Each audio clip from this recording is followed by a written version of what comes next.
हाय दोस्तों, नस्वरता विशेष रूप से सभी प्राणियों का जीवन एक पानी के बुलबुले के समान है। यह निश्चित है कि मेरी मृत्यु होगी, उस समय धर्म ही केवल मेरे काम आ सकता है। इसलिए मुझे पूरी निष्ठा के साथ अभ्यास करना चाहिए। यह वह चीज है जिसको हम बहुत गहराई से जानते तो है, किंतु इसको अनदेखा कर जाते हैं। स्पष्ट रूप से यह बहुत सुखद प्रतीत होता है कि सभी चीजें हमेशा के लिए है, किंतु ऐसा नहीं है। लेकिन हमारा जीवन जीने का तरीका ऐसा है कि हम खुद को भविष्य में दुख के लिए तैयार कर रहे हैं।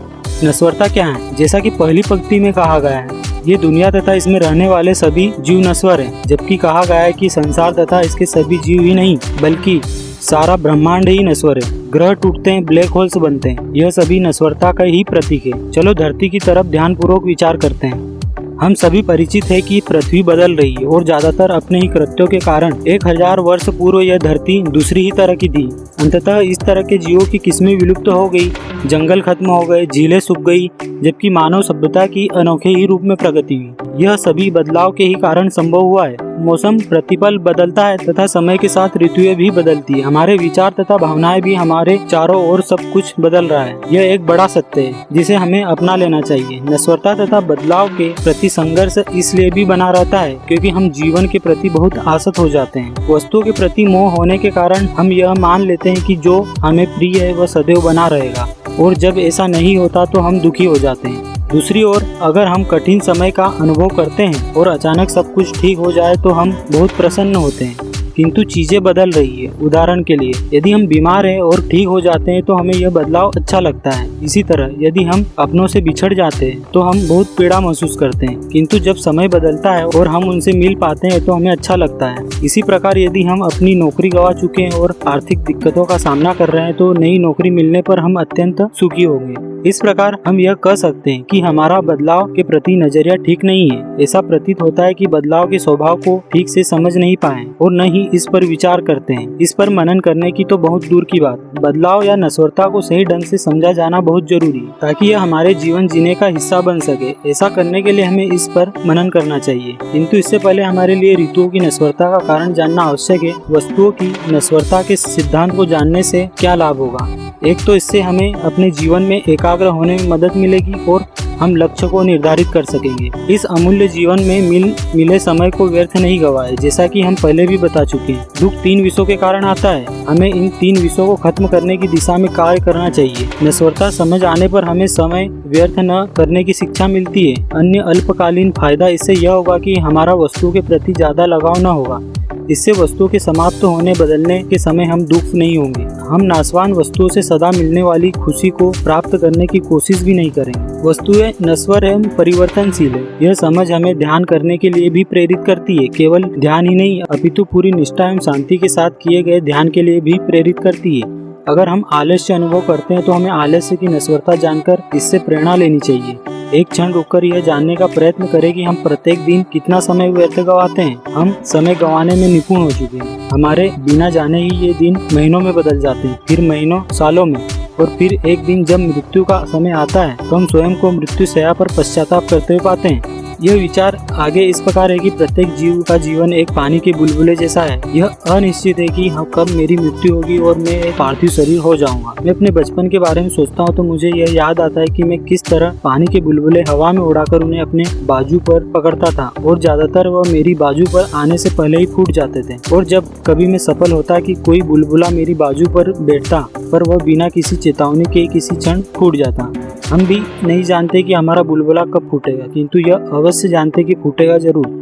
द 100 वर्ड्स ऑफ एडवाइस पुस्तक के अनुसार जिस दिन हमारा जन्म होता है उसी दिन से मृत्यु तुम्हारी तरफ चलना प्रारंभ कर देती है। इसलिए यह याद रखिए कि हमारे पास खोने के लिए बिल्कुल भी समय नहीं है। हमारा जीवन अमूल्य एवं नश्वर है। बुद्ध ने हमें बताया कि सभी वस्तुएं नाशवान एवं परिवर्तनशील है और हमें वस्तुओं के प्रति अधिक लगाव नहीं रखना चाहिए। हम मृत्यु के समय किसी भी चीज को साथ नहीं ले जा सकते। उन्होंने हमें यह भी बताया कि हमारा जीवन हमारे द्वारा जानबूझकर किए गए कृत्यों से बनता है। हम कारण को जन्म देते हैं और हमें उनका फल भोगना पड़ता है। यदि मृत्यु के क्षण में हमें ज्ञान का बोध रहे तो हमें यह भय से मुक्त कर देगा। जब मनुष्य मृत्यु के पास होता है तो उसके मन में मित्रों, परिवार, धन इत्यादि के खोने का अत्यधिक भय होता है। यदि आप ये पूरी तरह समझ ले कि वस्तुएं सदैव के लिए नहीं है और इन्हें मृत्यु के साथ नहीं ले जाया जा सकता, तब आप हर प्रकार की आसक्ति से पूर्ण रूप से मुक्त हो सकेंगे। इससे आपका मन पूरी तरह शांत रहेगा और इस प्रकार धर्म मृत्यु के समय हमारे काम आता है। नश्वरता हमें यह बोध कराती है कि हमारे मित्रगण एवं हमारा परिवार अंततः खत्म होगा। हम नहीं जानते कि कैसे, कब और कहाँ, किंतु समाप्त अवश्य होगा। द इंट्रोडक्शन टू महामुद्रा में भूतकाल में जिनका भी जन्म हुआ है उनकी मृत्यु हुई है, जिनका जन्म अब हुआ है उनकी भी मृत्यु निश्चित है, जो अब जीवित है वे भी मरेंगे। मैं भी आज या कल अपना सभी कुछ छोड़कर मृत्यु को प्राप्त हो जाऊंगा। हमें वर्तमान में पूरी निष्ठा के साथ प्रयास करना चाहिए क्योंकि हम इसमें पूरी तरह समर्थ है। हमें यह भी समझना चाहिए कि मृत्यु के समय हमारे लिए कुछ भी महत्वपूर्ण नहीं है। जैसे हम अपने पुराने जूते छोड़ देते हैं, उसी तरह हमें अपना सब कुछ छोड़ना होगा। इस सबसे महत्वपूर्ण यह है कि हमने बुद्ध के वचनों को समझा, वो उन पर ध्यान इत्यादि किया। हमारे पास यह सुनहरा मौका अभी ही है कि हम धर्म के मार्ग पर चल सकें और हम यह भी नहीं जानते कि यह मौका हमें फिर कब मिलेगा। इस सुनहरे मौके को अपनी इच्छाओं की पूर्ति, प्रतिष्ठा आदि में न गवाएं। यह केवल अज्ञान है जो मृत्यु के समय भयभीत कर देगा। बुद्ध ने सुखावती व्यूहा सूत्र में इस प्रकार कहा है कि इस संसार में सभी वस्तुएं नाशवान है और कुछ भी सदैव रहने वाला नहीं है। सब चीजें क्षणिक है, किंतु लोग स्वार्थी एवं अज्ञानी है। वो केवल अपनी इच्छाओं की पूर्ति के लिए ही जीते हैं। वे न तो ज्ञान की बातें सुनते और नहीं समझते हैं। वे केवल अपनी वर्तमान की इच्छाओं की पूर्ति, धन एवं वासना पूर्ति में अपना जीवन यापन करते हैं। इससे पहले कि हम अगले विचार की ओर बढ़े, निम्न पर मनन करना उपयोगी होगा। ऐसा विचार करें कि कुछ भी सदा रहने वाला नहीं है। विचार करें कि यह वर्ष जल्दी ही चला जाएगा। पिछला वर्ष तो जा भी चुका है। प्रत्येक वर्ष बहुत शीघ्रता से बीत जाता है। इस जगत के सभी जीवों के बारे में विचार करें कि किस तरह वे सभी केवल कुछ समय के लिए ही है। विचार करें कि कैसे आप बच्चे से बड़े हो गए और मृत्यु की ओर बढ़ रहे हैं। जरा सोचें कि इस प्रकार प्रत्येक दिन, सप्ताह, वर्ष आपको अपनी मृत्यु के करीब ला रहा है।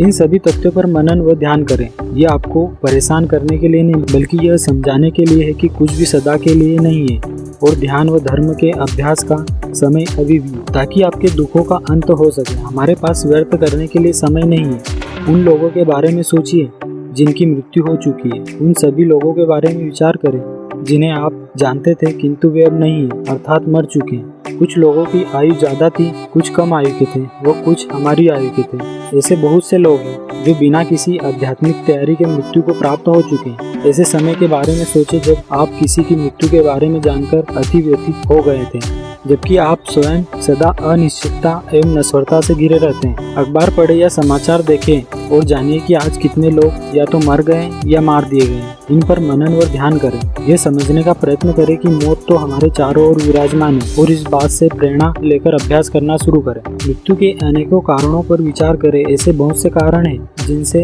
इत्यादि मृत्यु के कारणों की कोई सीमा नहीं है। हम नहीं जानते कि हम कब, कहाँ और कैसे मरेंगे, किंतु हम यह जानते हैं कि हम मरेंगे अवश्य, क्योंकि हम अपने भाग्य के बारे में नहीं जानते। इसलिए हमें अपना बहुमूल्य समय धर्म का अनुसरण करने में लगाना चाहिए। ऊपर लिखी बातों पर मनन व चिंतन करें ताकि मृत्यु आपके लिए एक आश्चर्य न रहे। मृत्यु के समय क्या होगा इस पर ध्यान व मनन करें।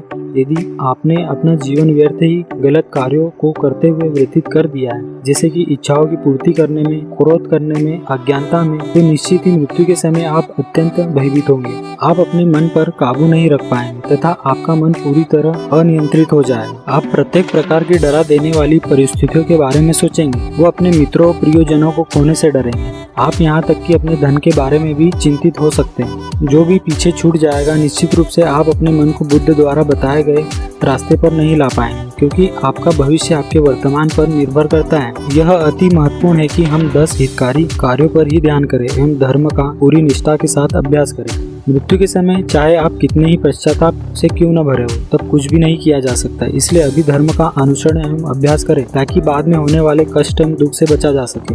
ऊपर कही गई बातों पर मनन करें, वो आज से ही अभ्यास करना प्रारंभ कर दें। मृत्यु के पश्चात क्या होगा इस पर विचार करें। मृत्यु के बाद कुछ भी आपके साथ नहीं होगा। आप बिल्कुल अकेले होंगे। जीवन भर जो लोग और वस्तुएं आपके लिए बहुत महत्वपूर्ण होती है, जैसे कि आपके मित्र, परिवार इत्यादि, वे सभी पीछे छूट जाते हैं। आपके साथ केवल आपके अच्छे बुरे कर्म ही जाते हैं। यदि आप पूरी निष्ठा एवं ईमानदारी से अभ्यास नहीं करेंगे तो आप अपने अगले जीवन में ऐसे धकेल दिए जाओगे जैसे अंधियों में उड़ता हुआ एक पंख। आपका आपके भविष्य पर किसी प्रकार का नियंत्रण नहीं होगा। आप स्वयं को ऐसी स्थिति में मत डालिए। इन बातों पर गंभीरता से विचार करें और समझे कि केवल ध्यान धर्म का अनुसरण ही आपको दुर्दशा से बचा सकता है। मैं किस चीज का इंतजार कर रहा हूँ? मुझे आज से ही बुद्ध द्वारा बताए गए रास्ते पर चलना चाहिए। मेरे पास खोने के लिए जरा भी समय नहीं है। 5 बार नश्वरता पर ध्यान करने के पश्चात आपको ऐसे विचार करने चाहिए। आपको मृत्यु के जीवन के एक स्वाभाविक हिस्से के रूप में स्वीकार करनी चाहिए, चाहे आप कुछ भी कार्य कर रहे हो।